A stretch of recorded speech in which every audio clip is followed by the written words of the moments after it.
Hi, this is Sherman of the Second Coming Unbelief. I want to talk about something that's been in the news uh, already in 2024 and certainly in the last part of 2023. um, Israel and the Palestinians. Um, I don't get, well, I do, but the support of the evangelicals for Israel and the Jews saying, well, no, no, no. God promised this land to our ancestor Abraham. Well, except Abraham left for Egypt. And then later, Jacob left for Egypt with his sons.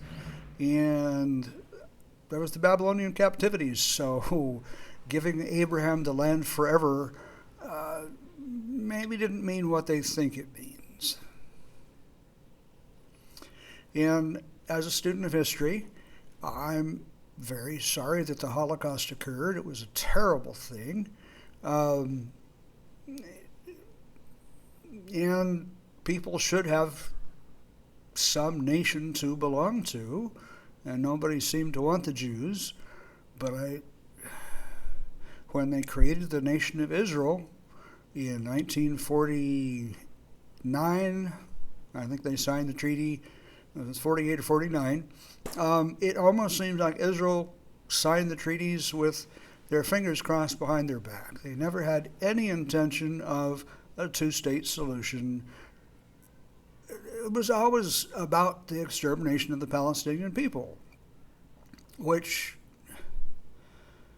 kind of makes me laugh because the Palestinians are blood relatives of whatever Jews are actually Jews, descendants of Abraham.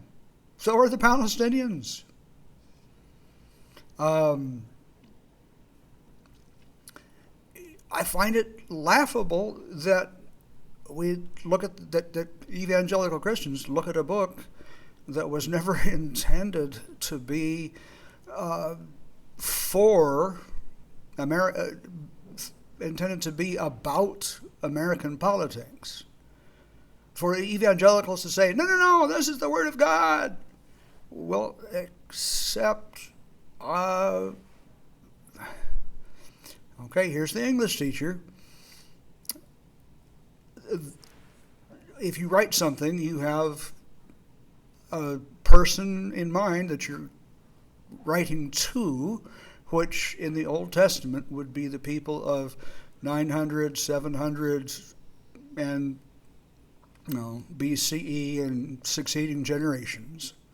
That was the audience, and that was the current time. They were writing at the current time, using the language of the current time to be read by people of that current time, for the purpose of justifying their existence as separate and unique people from anybody else. They didn't have the oral tradition going back thousands of years.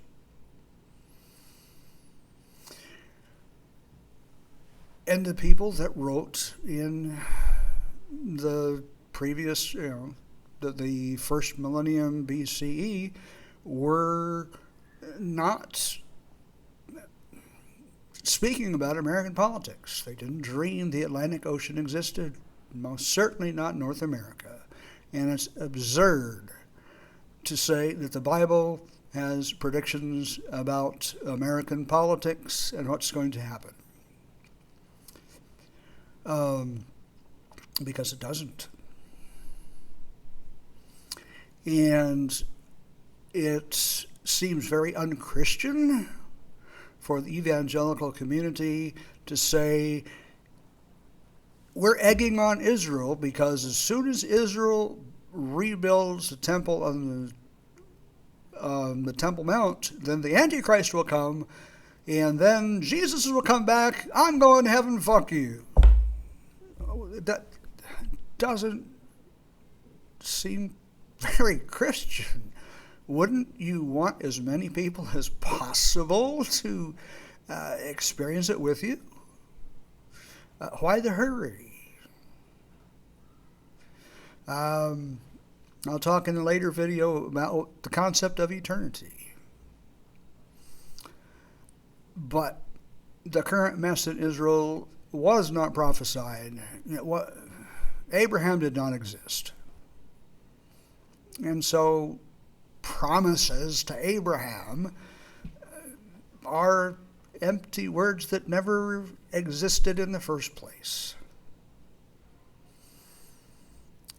People are chasing their tails, chasing the wind, and looking for something that doesn't exist. And they're looking for anything they can to justify their atrocities. Okay, it's been Shervin for Second Coming of Unbelief, and I'll talk to you in a later video.